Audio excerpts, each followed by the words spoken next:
지금 여러분의 휴대폰으로 쏟아지는 뉴스들을 보십시오. 50조 원 규모의 PF 폭탄. 환율 1,500원 돌파. 제2의 IMF가 온다는 공포 섞인 경고들. 대다수의 사람들은 지금 겁에 질려 시장을 떠나고 있습니다. 모두가 비명을 지르며 도망칠 때 누군가는 조용히 상급지로 이동할 사다리를 놓았습니다. 대한민국 자산 계급 12단계. 그중 상위 10%라는 8층의 유리천장에 갇혀 평생 월급의 노예로 살다 끝날 것인지, 아니면 이번 하락장의 거대한 균열을 이용해 단숨에 3단계 위로 도약할 것인지. 지금 대한민국 경제를 옥죄는 트리플 크런치 위기는 준비된 당신에게는 일생일대의 박앤세일이자 마지막 계급 이동의 기회입니다. 오늘 그 잔인하고도 매혹적인 시나리오를 공개합니다. 여러분의 자산은 지금 이 견고한 피라미드의 몇 층에 머물고 있습니까? 우리는 막연하게 부자가 되고 싶다고 말하지만 자본주의는 우리를 이미 12개의 정교한 계급으로 나누어 놓았습니다. 2024년 가계 금융복지조사 데이터를 돋보기로 들여다보면 그 잔인한 지도가 보입니다. 최상위 0.1%, 86억 원 이상의 순자산을 가진 슈퍼리치가 12층 꼭대기에 군림하고 있고, 그 밑으로 엘리트 부유층과 진정한 부자의 경계선인 10층이 존재하죠. 여기서 우리가 주목해야 할 가장 기괴한 구간은 바로 8층입니다. 순자산 1억 5천만 원, 상위 10%에 해당하는 이 계급은 이른바 유리천장의 함정이라 불립니다. 번듯한 대기업에 다니고 서울의 아파트 한 채 가진 전문직들이 대부분 이 8층에 모여 있죠. 남들이 보기엔 성공한 인생 같지만 실상은 가장 답답한 감옥에 갇힌 계급입니다. 왜냐고요? 자산의 80% 이상이 내가 살고 있는 집 한 채에 묶여 있기 때문입니다. 집값이 올라도 팔고 나갈 곳이 없으니 쓸 돈은 없고 매달 꼬박꼬박 나가는 대출 원리금과 교육비의 허덕입니다. 더 절망적인 건 다음 계급으로의 이동입니다. 8층에서 상위 1%인 10층으로 올라가려면 순자산을 3배 넘게 불려야 하는데 월급을 한 푼도 안 쓰고 모아도 무려 25년이 걸립니다. 근로소득이라는 엔진으로는 절대로 이 벽을 뚫을 수 없다는 뜻입니다. 그런데 말입니다. 평소에는 강철처럼 단단하던 이 계급의 벽에 거대한 균열이 생기는 유일한 순간이 있습니다. 바로 지금처럼 유동성이 메마르고 자산 가격이 비이성적으로 폭락하는 하락장입니다. 경제학적으로 볼 때 고점에서의 자산 가격은 탐욕이라는 거품이 끼어 있어 계급 간의 격차가 훨씬 크게 벌어져 있습니다. 하지만 위기가 닥쳐 유동성이 급격히 위축되면 시장은 공포에 질려 자산을 헐값에 던지기 시작합니다. 이때 자산 가격의 과매도 현상이 일어나며 평소에는 도저히 좁힐 수 없었던 상급지와 하급지의 가격 차이가 역사적 최저 수준으로 붙어버립니다. 예를 들면 평소에는 20억의 격차가 나던 강남 아파트와 외곽 아파트의 차이가 하락장에서는 10억, 아니 5억까지 좁혀지는 마법이 일어나는 것이죠. 8층이라는 감옥의 문이 잠시 열리는 유일한 시간. 이 짧은 기회의 창을 포착한 퍼스만이 25년의 시간을 단 1년 만에 건너뛰어 상위 계급으로 진입하게 됩니다. 자, 그렇다면 이 좁아진 격차를 이용해 실제로 어떻게 자산을 갈아타야 할까요? 단순히 버티기가 아니라 공격적 전환을 해야 하는 진짜 이유, 아주 구체적인 시뮬레이션으로 보여드리겠습니다. 왜 하필 2026년일까요? 경제위기설은 매년 들려오는 늑대소년의 외침 같지만 이번엔 이야기가 좀 다릅니다. 대한민국 경제를 지탱하던 세 개의 거대한 기둥이 동시에 무너져 내리는 이른바 트리플 크런치의 임계점이 2026년 상반기를 전후로 거대한 파도를 형성하며 수렴하고 있기 때문입니다. 첫 번째 기둥은 부동산 PF라는 이름의 시한폭탄입니다. 사실 이 폭탄은 진작에 터졌어야 했습니다. 하지만 정부와 금융권은 그동안 만기 연장과 이자 유예라는 마법을 부리며 폭탄 돌리기를 해왔죠. 전문 용어로 에버그리닝 전략, 즉 시든 꽃에 억지로 초록색 물감을 칠하며 버텨온 겁니다. 하지만 그 한계치가 2026년 초에 몰려 있습니다. 약 50조 원 규모의 브릿지론 이자 유보금이 바닥나는 순간 건설사와 이금융권은 연쇄부도라는 도미노 게임을 시작하게 될 겁니다. 두 번째 기둥은 2,200조 원에 달하는 가계부채의 역습입니다. 2024년과 25년에 무리하게 대출을 끌어쓴 영끌족들의 고정금리 기간이 끝나는 시점이 바로 2026년입니다. 만약 이때 환율 때문에 한국은행이 금리를 낮추지 못한다면 원리금 상환 부담을 이기지 못한 금매물들이 시장에 폭격 수준으로 쏟아지게 됩니다. 이건 단순한 하락이 아니라 자산 가격이 재발에 걸려 넘어지는 부채 디플레이션의 전형적인 경로입니다. 마지막 세 번째 기둥은 환율 1,500원이라는 공포의 숫자입니다. 과거 IMF 외환 위기가 무서웠던 이유는 단순히 돈이 없어서가 아니라 달러가 빠져나가며 원화 가치가 휴지 조각이 되었기 때문입니다. 반도체 수출은 예전만 못하고 미국과의 금리 차이는 좁혀질 기미가 보이지 않습니다.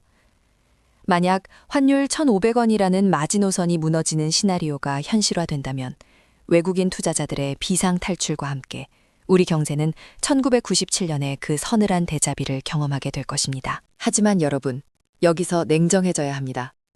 1997년 IMF 때 서울 송파구 아파트가 감정가의 60% 수준에 낙찰되었던 사실을 기억하십니까? 2008년 금융위기 때 대치동 은마 아파트가 단 8개월 만에 30% 가까이 폭락했던 걸 기억하시나요? 그때 공포에 질려 자산을 던진 사람들은 지금 어디에 있습니까? 그리고 그 피 같은 매물을 헐값에 받아낸 사람들은 지금 어떤 계급에 살고 있습니까? 역사는 반복되지 않지만 그 운율은 일치한다고 했습니다. 2026년의 이 트리플 크런치는 누군가에게는 지옥의 문이겠지만 자산 계급의 사다리를 오르려는 당신에게는 상급지의 빗장이 풀리는 기적의 시간이 될 것입니다. 자, 그럼 이 아수라장에서 우리는 무엇을 사고 어떻게 갈아타야 할까요? 그 실전 필승법을 공개하기 전에 지금 이 내용이 여러분의 머릿속을 깨우고 있다면 구독과 좋아요 한 번씩 부탁드립니다. 여러분의 클릭 한 번이 2026년 대변 곡점에서 제가 여러분의 가장 든든한 경제적 페이스메이커로 남을 수 있는 큰 힘이 됩니다. 자, 그럼 계속 가보죠. 자, 이제 공포의 한복판에서 우리가 어떻게 부의 추월 차선에 올라탈지 그 잔인하도록 치밀한 실전 시뮬레이션을 시작해 보겠습니다. 많은 사람들이 착각합니다. 내 집값도 떨어지는데 어떻게 상급지로 가느냐고요. 하지만 부자들의 계산법은 다릅니다. 하락장은 단순히 자산이 싸지는 시기가 아니라 상급지와 내 자산 사이의 차이, 갭이 최소로 좁혀지는 기적의 시간이기 때문입니다. 달러라는 방패를 창으로 바꿔라. 2026년 위기의 서막이 오르면 원화 가치는 곤두박질 칩니다. 이때 여러분의 가용자산 30%가 달러 예금이나 RP에 들어가 있었다면 어떤 일이 벌어질까요? 환율이 1,500원을 돌파하는 순간 여러분의 앉은 자리 수익률은 이미 15%를 넘어섭니다. 남들이 원화자산 토막에 비명을 지를 때 여러분은 환차익이라는 강력한 실탄에 장전하고 자산 쇼핑을 준비하는 겁니다. 2단계, 주식시장의 딥밸류 사냥, 2026년 상반기. 주식은 부동산보다 빠릅니다. 코스피가 2000선 이하로 깨지며 패닉셀링이 나올 때 우리는 PBR 0.3에서 0.4배 수준의 우량 금융주나 지주사를 공략합니다. 정부의 밸류업 정책과 맞물려 이들은 청산가치보다도 싼 가격에 거래될 겁니다. 시뮬레이션, 1억 원의 현금을 배당 수익률 8%대의 우량 금융주에 던집니다. 시장이 이성을 되찾고 가치가 제자리를 찾아갈 때 이들은 자산 이동을 위한 강력한 엔진이자 든든한 취득세 실탄이 되어줄 것입니다. 3단계, 차이 좁히기의 마법, 2026년 하반기, 2027년. 드디어 본 게임입니다. 주식시장이 1차 반등을 보일 때쯤 부동산 시장은 비로소 바닥을 기기 시작합니다. 이때 여러분이 살고 있는 티어 8, 상위 10%의 아파트와 우리가 꿈꾸던 티어 10, 상위 1%, 강남 아파트의 가격 추이를 보십시오. 내 집 15억, 강남 집 30억, 차이는 15억. 절대 못 넘음. 2026년 하락장. 내 집 11억, 강남 집 21억, 차이는 10억. 보이십니까? 내 집값이 4억 떨어졌다고 슬퍼할 게 아닙니다. 내가 가고 싶던 상급지와의 격차가 5억이나 줄어들었습니다. 25년 동안 월급을 모아야 좁힐 수 있었던 그 간격이 단 1년의 하락장 덕분에 사정권 안으로 들어온 겁니다. 이때 확보해둔 주식 수익금과 완화된 대출 규제 LTV를 활용해 낡은 사다리를 버리고 황금 사다리로 갈아타는 겁니다. 이것이 계급 이동의 알고리즘입니다. 위기는 위험과 기회의 합성어라는 식상한 말을 하려는 게 아닙니다. 경제학적으로 위기는 자산 가격의 왜곡, 미스프라이싱이 일어나는 유일한 시기입니다. 8층 유리천장에 갇혀 평생 금리 걱정만 하며 살 것인가? 아니면 이 왜곡의 틈새를 파고들어 10층 위로 퀀텀 점프할 것인가? 이 시뮬레이션의 결과는 오직 지금 여러분이 얼마나 냉정하게 현금과 용기를 준비하느냐에 달려 있습니다. 평범한 사람들이 뉴스 헤드라인에 휘둘려 패닉에 빠질 때 전 세계 부의 거장들은 전혀 다른 지도를 보고 있습니다. 그들은 위기가 닥치면 두 가지 원칙에 따라 움직입니다. 로버트 기요사키의 진짜 돈 전략. 기요사키는 말합니다. 현금은 쓰레기다. 하지만 오해하지 마세요. 평소엔 쓰레기처럼 가치가 떨어지지만 위기가 터지는 순간 이 쓰레기는 모든 것을 헐값에 살 수 있는 전능한 티켓으로 변합니다. 그는 2026년 같은 대폭락 시기에 종이 자산에 매달리지 말고 금, 은, 그리고 비트코인 같은 실물 자산으로 피신했다가 거품이 터져 피가 낭자할 때 다시 부동산을 쓸어 담으라고 조언합니다. MJ 드마코의 비대칭적 수익 전략. 그는 천천히 부자 되기를 거부하라고 말하죠. 위기는 서행 차선의 규칙이 깨지는 시기입니다. 모두가 유동성 부족으로 허덕일 때 현금을 쥐고 있다면 공경에 처한 자산가들의 진짜 알짜 자산을 인수할 수 있습니다. 즉, 남들이 운전하는 버스에서 내려 내가 직접 운전대를 잡는 자본가로 포지션을 바꿀 최적의 타이밍이 바로 이때라는 겁니다. 거인들은 위기를 위험으로 읽지 않고 자산의 소유주가 바뀌는 강제 재분배의 시간으로 읽습니다. 2026년, 여러분은 뺏기는 쪽입니까? 아니면 가져오는 쪽입니까? 당신의 2026년은 비극입니까? 축제입니까?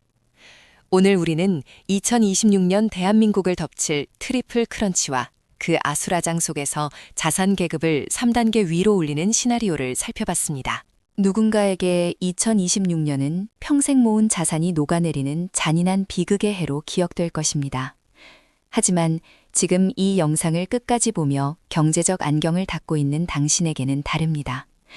준비되지 않은 자에게 위기는 재앙이지만 공부하고 기다린 당신에게 위기는 신이 내린 일생일대의 선물입니다. 월급만으로는 평생 8층입니다.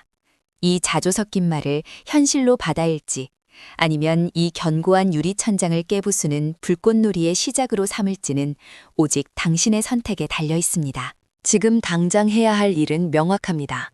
무리한 투자를 멈추고 현금을 확보하십시오. 달러라는 방패를 준비하고 상급지의 하락폭을 매일같이 체크하십시오. 사자가 사냥감을 노리듯 침묵하며 기회를 기다리는 자만이 2026년의 끝에서 계급 이동이라는 승전보를 울릴 수 있습니다. 준비된 당신의 화려한 도략을 응원합니다. 오늘 이야기가 유익했다면 구독과 좋아요 부탁드립니다. 저는 더 좋은 영상으로 다시 찾아오겠습니다. 감사합니다.